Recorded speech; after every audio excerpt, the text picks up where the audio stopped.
अच्छा सुन रहे हो क्या यार? जानता हूं यार, मैं अनजान हूं तो आप लोग जल्दी से सुनते नहीं हो। तो यार कभी कभी ना तुमको अनजानों से भी दोस्ती करनी चाहिए। क्या पता कई बार अजनबी और अनजान लोग ही कुछ ऐसी चीज बता दें और आपके सवालों के जवाब आपको मिल जाए। अच्छा सुनो, मेरे पास ना एक बहुत ही कमाल की चीज सुनाने के लिए है। सुनोगे? अरे सुन लो ना यार। मुझे कुछ समझ तो नहीं आ रहा था कि ये चीज बताऊं कि ना बताऊं, लेकिन मैंने जहां से स्कूलिंग किया है ना, उस स्कूल का एक लड़का था और एक लड़की थी। आपस में दोनों का प्रेम भी खूब था, लेकिन मजाल है कि दोनों आपस में एक दूसरे को ये चीज बता दें। बताना तो दूर, आपस में बातचीत भी नहीं करते थे, लेकिन अंदर अंदर बहुत ज्यादा प्रेम उमड़ रहा था। और मैं था उस लड़की की साइड में, यानी उसका क्लासमेट था। और जिस लड़के पर उसका दिल आया था ना, वह था सीनियर। तो देखो, सही बताऊं तो सीनियर से बात करने में तो वैसे ही फटती है, लेकिन उस लड़की की वजह से हमें ना जाने क्या क्या करना पड़ता था। और आपको बता दूं कि वो लड़की बहुत ढाकड़ थी, यानी दबंग किस्म थी। वो सीधे मुंह पर लड़कों को गाली बकती थी। बाप रे बाप, ऐसी गालियां कि मैं यहां पर आपको सुना भी नहीं सकता। कितनी बार प्रिंसिपल से डांटें सुननी पड़ती थी। मतलब पूरी स्कूल में हमारा जो ग्रुप था ना, वो शैतान के नाम से मशहूर था। तो उनकी प्रेम कहानी कुछ ऐसी थी कि ना तो दोनों एक दूसरे को बता पा रहे थे, ना कह रहे थे, ना जता पा रहे थे। बस दोनों के अंदर ये प्यार भरा हुआ था। और स्कूलिंग पूरी होने के बाद दोनों कॉलेज में चले जाते हैं। लड़का अलग जगह पर और वो लड़की अलग जगह पर, और बहुत सारा टाइम भी बीत जाता है। लेकिन पता नहीं उस लड़की के मन में और उस लड़के के मन में उन दोनों के प्रति प्रेम बढ़ता जा रहा था। उनकी ना कोई बातचीत, ना कोई लिंक, लेकिन फिर भी पता नहीं क्यों दोनों के बीच कुछ था। और आखिर में जो उनकी मुलाकात हुई ना, और जो वह मिले, उसे देखकर करना मेरे तो यार आंखों से आंसू आने लगे कि कैसा प्यार है।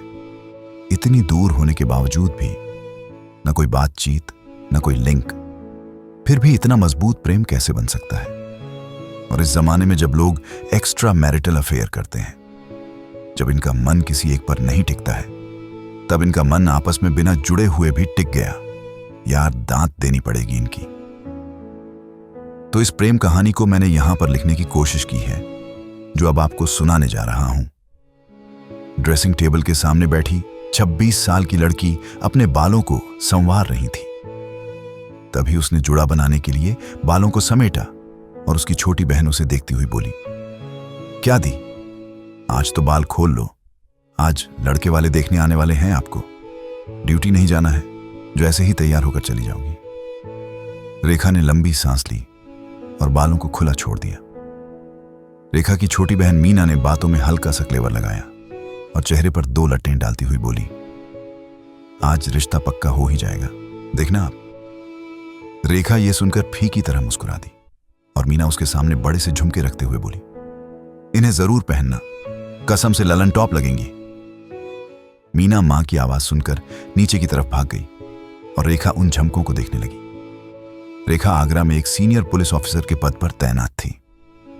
यही उसका सपना था, लेकिन यह सपना अब उसके लिए मुसीबत बन चुका था। यह वो जमाना था जब लड़कियों को आगे बढ़ते देखकर कोई खुश नहीं था। यूं तो रेखा में कोई कमी नहीं थी, लेकिन उन लोगों का क्या करें जिन्हें लड़की के मामले में कमी निकालने की आदत होती है। लड़के और उसके घर वालों की डिमांड होती कि रेखा अपनी नौकरी शादी के बाद छोड़ दे। लेकिन रेखा के लिए पहला प्यार उसका देश था, और दूसरा प्यार नाम का शब्द जब भी वो सुनती तो उसके दिमाग में एक ही चेहरा घूम जाता, वो था देवेंद्र। रेखा ने अपने सामने पड़े झुमकों को उठाया और उन्हें देखते हुए फिर अपने बीते हुए कल में चली गई। उस जमाने में 1 से 5 कक्षा दोपहर 12 से शाम 4 तक लगती थी। ऊपर से सरकारी स्कूल और उनके बच्चे, सरल भाषा में कहें तो एक नंबर में उद्यमी बच्चे। स्कूल न होकर पिकनिक हुआ करती थी। 5वीं कक्षा तक रेखा दोपहर के स्कूल में जाती थी और सुबह 8 से लेकर 2 बजे तक बड़े बच्चे आते, जिनकी कक्षा 6 से 12 तक होती। घर वालों की डांट डपट से रेखा ने बोर्ड के एग्जाम दिए और सुबह के स्कूल में आने लगी। अब खेल कूद भी शुरू हो चुका था और रेखा के बहाने भी। वो पढ़ाई छोड़कर खेलकूद में ज्यादा आगे रहती। लड़की से ज्यादा उसकी लड़कों से बनती थी। आए दिन स्कूल से शिकायत घर आती और पिताजी भी उसकी तरफ। लेकिन माताजी थोड़ी कड़क मिजाज की थी, इसलिए रेखा स्कूल से आने के बाद घर से गायब हो जाती मार के डर से। लेकिन उसकी शिकायतों में कभी कमी नहीं आई। किसी तरह 6 क्लास पास हुआ रेखा का, और नंबर बस इतने कि बस पास हो जाए। एक दिन सुबह सुबह रेखा स्कूल पहुंची और उसकी नजर बड़े क्लास के बच्चों पर गई। वहां उसकी क्लास की इंचार्ज सीमा मैडम भी स्पोर्ट्स टीचर के साथ थी। प्रेयर में काफी वक्त था, इसलिए रेखा भी बिना वक्त गवाए वहीं पहुंच गई। बड़े क्लास की लड़कियां लड़के बॉक्सिंग की प्रैक्टिस कर रहे थे और रेखा उन्हें बैठकर देखने लगी। तभी बड़े क्लास की लड़की ने उसे देखा और अपने पास बुलाया। उस जमाने में बड़े क्लास के बच्चों से दोस्ती या बात होना मतलब पूरा दबदबा आपका अपनी क्लास में। उस लड़की ने उसके हाथ में बॉक्सिंग ग्लव्स थमा दिए और रेखा बड़ी बेचैनी से उन्हें उलट पलट कर देखने लगी। तभी वो लड़की, जिसका नाम पायल था, वो रेखा की बेचैनी को समझते हुए बोली, एक मैच हो जाए। रेखा ने बस मुंह खोलकर गर्दन घोल घोल घुमा दी और पायल ने एक लड़के को आवाज लगाई, देवेंद्र, यहां तो आ जरा। यह देवेंद्र था जो हाफ पैंट और टी शर्ट में देवेंद्र के पास आकर खड़ा हो गया। पायल ने देवेंद्र को रेखा को दिखाया और बोली, बच्ची है यार, मन रख दे, मैं आई वॉशरूम से। पायल दीदी देवेंद्र को रेखा के सामने छोड़ गई और रेखा हाथ में ग्लव्स पकड़े ऊपर की तरफ देखती। देवेंद्र उससे उम्र में बड़ा था और हाइट में भी। देवेंद्र ने रेखा को वो ग्लव्स पहनाए और अपने ग्लव्स पहनते हुए बोला, तुम जिस तरह मुझे मार सकती हो मारो, मैं बचने की कोशिश कैसे करता हूं उस पर ध्यान देना। रेखा ने हां में सर हिला दिया और बाकी लड़कियों को देखकर वार्म अप करने लगी। ये देखकर देवेंद्र मुस्कुरा उठा और दोनों के बीच एक छोटा सा मैच हुआ। रेखा देवेंद्र पर हल्के फुल्के मुक्के बरसा रही थी और देवेंद्र बस उसे ही घूरे जा रहा था। देवेंद्र बस पायल की राह देख रहा था कि कब वो आए और उसके गले से मुसीबत निकले। रेखा थक कर हाँफने लगी और देवेंद्र ग्लव्स उतारते हुए बोला, ऐसे तो सर्दियों में रजाई को झड़ाते हैं हम, जैसे तुम मुझे मार रही थी। यह सुनकर रेखा ने सर झुका लिया और पायल भी आ गई। रेखा की बेस्ट फ्रेंड की आवाज पीछे से आई और वो घूमकर पीछे मुड़ी। रेखा ने ग्लव्स अब भी पहने थे और जल्दबाजी में मुड़ने की वजह से एक गुस्सा देवेंद्र को लग गया। देवेंद्र अपना कंधा पकड़कर वहीं खड़ा हो गया और पायल उसे संभालने लगी। रेखा मुंह घुमाकर अपनी दोस्त को ग्लव्स दिखा रही थी, लेकिन इस बात से अनजान कि उसने क्या कर दिया अभी। देवेंद्र अपना कंधा सहलाते हुए बोला, बहुत जान है इसमें यार। पायल ने मुड़कर देखा तो रेखा अपनी दोस्त के साथ वहां से जा चुकी थी। फिर वहीं हुआ जिस ख्याल से रेखा अब भी शर्मा जाती है।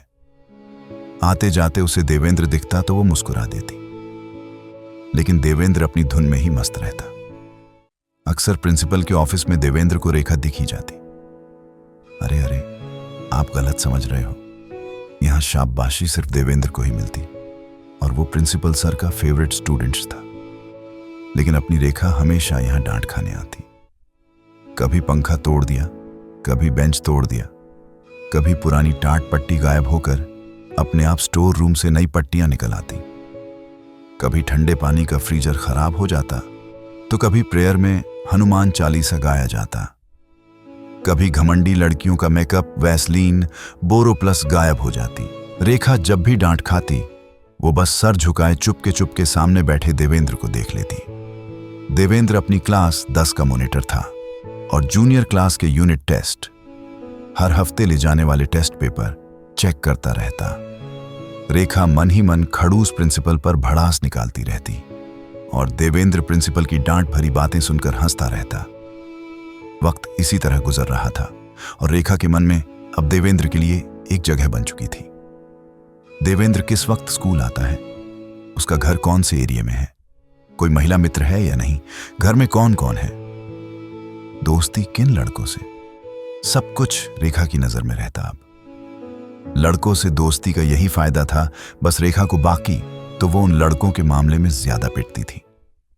उस वक्त एक खेल बड़ा ट्रेडिंग में था। 100 या 500 बच्चों से एक पेपर पर सिग्नेचर करवाओ, फिर वो पेपर भगवान के चरणों में बढ़ा दो तो तुम्हारी विश पूरी हो जाएगी। खाली पीरियड था तो रेखा अपनी क्लास के बाहर आती, सीढ़ियों पर बैठी थी दोस्तों के साथ। धूप में खुले ग्राउंड में सामने के टेबल देवेंद्र पर बैठा जूनियर के टेस्ट पेपर चेक कर रहा था और रेखा उसे चुपके चुपके देख रही थी। तभी एक लड़की आई और रेखा और उसके दोस्तों से विश पेपर पर सिग्नेचर करवाने लगी। सबने सिग्नेचर कर दिए और रेखा उस लड़की से बोली, एक काम करोगी? लड़की, क्यों और कैसा काम? रेखा ने कहा, तुमसे किडनी नहीं मांग रही है जो इतना हड़बड़ा रही हो, सिर्फ सिग्नेचर करवाना है सामने बैठे उस लड़के का। लड़की सामने देखते हुए बोली, वो तो सीनियर है। रेखा ने कहा, अरे सीनियर है, कोई पिशाच नहीं जो तुमको खा जाएगा, जल्दी जाओ नहीं तो यही पटक कर प्रसाद दे देंगे तुमको, क्या समझी? लड़की ने हां में सर हिलाया और वो साइड में जाने लगी। रेखा बोली, सामने जाइए दीदी, बाईं तरफ नहीं। ये सुनकर वो लड़की देवेंद्र की तरफ चली गई और रेखा से उसका दोस्त सुरेश बोला, ये देखने में क्या मिलता है तुमको? अरे आजकल सबकी महिला मित्र है तो तुम भी एक पुरुष मित्र बना लो यार। रेखा देवेंद्र को देखते हुए बोली, तुम नहीं समझोगे सुरेश बा। सुरेश चिढ़कर बोला, अरे तो महाराज समझाइए ना तनिक। रेखा ने कहा, अरे मतलब उससे देखकर अच्छा लगता है। सुरेश ने कहा, इस अच्छा को तनिक डिटेल में समझाओ। रेखा बोली, अरे मतलब वो ना दिखे जिस दिन तो मन नहीं लगता, जब देख लेते हैं तो ठंडक पड़ जाती है कलेजे में। उनके यूनिफॉर्म के कलर से लेकर जूतों के ब्रांड तक सब जानने में अच्छा लगता है हमको। सुरेश बोला, तुम पगला गई हो महाराज, ठंड के मौसम में और कलेजे में ठंडक चाहिए तुमको। जम जाओगी किसी दिन टाइटैनिक के जैक की तरह। वैसे भी बड़ी जगह थी उस लकड़ी के फट्टे पे, लेकिन मजाल है जो रोज ने जरा सी भी जगह दी हो जैक भैया को। रेखा ने कहा, तुम अपनी पीपनी बजाना बंद करोगे प्रभु? तभी सामने से वो लड़की आई और विश पेपर रेखा को देते हुए बोली, लो देखो और हमको जाने दो। रेखा ने पेपर पर देवेंद्र के सिग्नेचर देखे और गाल पर हाथ रखकर मुस्कुराने लगी। लड़की माथे से पसीना पोंछते हुए बोली, कितने खराब हस्ताक्षर है, डॉक्टर बनेंगे जरूर वो भैया, है ना दीदी? रेखा उसे घूरते हुए बोली, डॉक्टर बने या इंजीनियर, तुम अपने काम से काम रखो, का समझी? निकली अब यहां से, नहीं तो तुम्हारा ट्रीटमेंट हम यही कर देंगे, वो भी बिना डॉक्टर बने। लड़की डरते हुए बोली, पेपर तो दीजिए महाराज। रेखा मुस्कुराते हुए बोली, हाँ अभी देते हैं, रुको जरा। रेखा ने पेन की मदद से उस पेपर पर निशान बनाया और देवेंद्र के नाम वाली जगह को फाड़कर अपने पास रख लिया। वो लड़की को पेपर वापस करते हुए बोली, धन्यवाद तुमरा। लड़की ने कहा, फाड़ दिया हमरा पेपर, अब इसका क्या करे? रेखा बोली, निकलती हो या बताइए अभी तुमको। यह सुनकर वो लड़की भाग गई और रेखा ने उस कटिंग पेपर को अपनी बुक में संभाल कर रख दिया। सुरेश ये देखकर बोला, तुमको प्रेम है देवेंद्र से? रेखा हंसते हुए बोली, अरे ऐसा नहीं है। सुरेश मुंह बनाते हुए बोला, देखते हैं हम भी कब तक ना नुक्कर करती हो। दिन इसी तरह बीत रहे थे और 8वीं क्लास के एग्जाम के बाद रेखा अपने दोस्तों का इंतजार बाहर बैठे ही कर रही थी। तभी सुरेश पीछे से आया और रेखा की रिबन वाली छोटी खींचकर भाग गया। रेखा कुत्ता कमीना कहते हुए पीछे पलटी तो उसकी सांस ही अटक गई। रेखा इतनी जोर से चिल्लाई थी कि उसके पीछे से जाते हुए देवेंद्र के कदम अपने आप रुक गए और वो हैरानी से उसकी तरफ देखने लगा। देवेंद्र को लगा रेखा उसे गाली दे रही है, क्योंकि वहां उसके अलावा कोई था ही नहीं। देवेंद्र गुस्से में पैर पटकते हुए वहां से चला गया और रेखा वहीं बैठकर उसके बारे में सोचने लगी। ऐसा आए दिन होने लगा था। जब जब रेखा किसी से लड़ भिड़ रही होती या गालियां दे रही होती तो देवेंद्र उसके आसपास ही प्रकट हो जाता। देवेंद्र हमेशा उसे इस तरह की हरकत को देखकर मुंह बना लेता और चला जाता। लेकिन रेखा के पास सिवाय अफसोस के कुछ नहीं बचता, क्योंकि न तो उसका उसकी जुबान पर कंट्रोल था और न ही हरकतों पर। एग्जाम हुए और छुट्टियां खत्म हुई। रेखा इतनी लंबी छुट्टियों के बाद देवेंद्र को देखने के लिए अक्सर जल्दी स्कूल पहुंच जाया करती। लेकिन देवेंद्र 1 हफ्ते तक स्कूल नहीं आया। 1 हफ्ते बाद सुरेश ने अपने दोस्तों से पता करवाया और रेखा को सब बताया। देवेंद्र के पिताजी का तबादला दूसरी जगह हो गया था और वो सब यहां से जा चुके थे। शुरुआत में रेखा ने ज्यादा ध्यान नहीं दिया, लेकिन वक्त के साथ उसे ये एहसास हुआ कि देवेंद्र उसे सिर्फ देखने में अच्छा नहीं लगता था, वो सच में उससे प्यार करने लगी है। छोटी उम्र का आकर्षित प्रेम मानकर रेखा भी अपनी जिंदगी में बिजी हो गई, लेकिन वक्त के साथ देवेंद्र के लिए उसका प्यार कभी कम नहीं हुआ। ऐसा नहीं था कि रेखा ने कभी कोशिश नहीं देवेंद्र को भूलने की। वो कॉलेज में बहुत से लड़कों से मिली और हर चीज करने की कोशिश की जो उसकी उम्र की लड़कियां करती हैं। लेकिन रेखा के ख्याल में जब भी देवेंद्र आता तो दुनिया जहां के लड़के फीके पड़ जाते। तभी रेखा के कंधे पर किसी ने हाथ रखा और वो अपने बीते कल से लौट आई। ये उसकी मां थी जो धीरे से बोली, जल्दी नीचे आ जाओ, लड़के वाले आ चुके हैं। रेखा ने हां में सर हिलाया और वो नीचे आने लगी। सीढ़ियों से उतरते हुए काकी ने उसके हाथ में चाय का ट्रे दे दिया। रेखा मुंह बनाते हुए बोली, ये भी हम करें? ये बोले तो छक्कर भी दिखाए क्या? काकी उसका दुपट्टा ठीक करते हुए बोली, ज्यादा ना बोलो बिटिया और सुनो, मुस्कुराते रहना, समझी?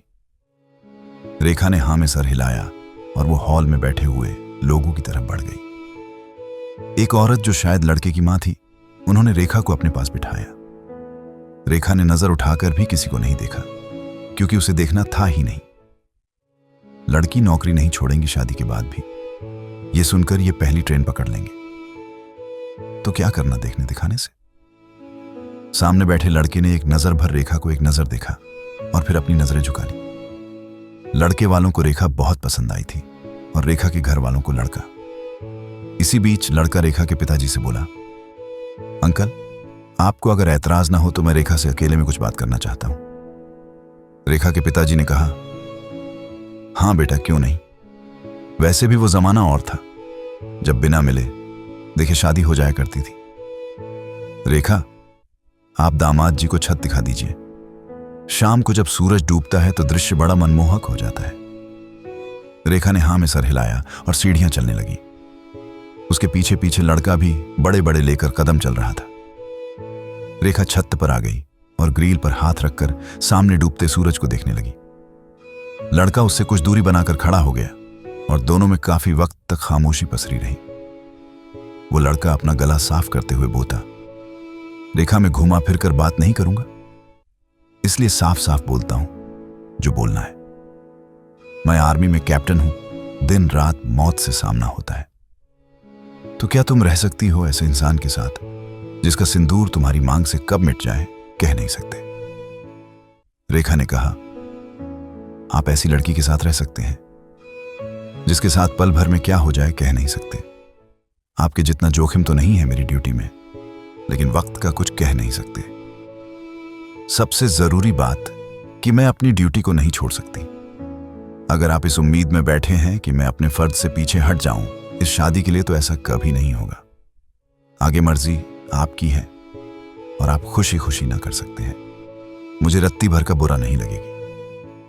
यह सुनकर उस लड़के ने नजर भर रेखा की तरफ देखा और मुस्कुरा उठा। वो लड़का हल्की मुस्कुराहट के साथ बोला, मैंने सुना है तुमने मेरा फोटो भी नहीं देखा और न ही जानने की कोशिश की। मैंने मीना को नंबर दिया था कुछ दिन पहले, पर तुमने। रेखा लंबी सांस लेते हुए बोली, हर रिश्ते के लिए ना होती आई है आज तक, क्योंकि किसी के घर की बहू पुलिस ऑफिसर बनकर काम करे ये उनके इज्जत के खिलाफ है। तो नंबर लेकर टाइम पास करने से क्या फायदा। लड़का मुस्कुराते हुए बोला, नाम पता है मेरा। रेखा ने ना में सर हिलाया तो लड़का अपना हाथ आगे बढ़ाते हुए बोला, मैं देवेंद्र हूं।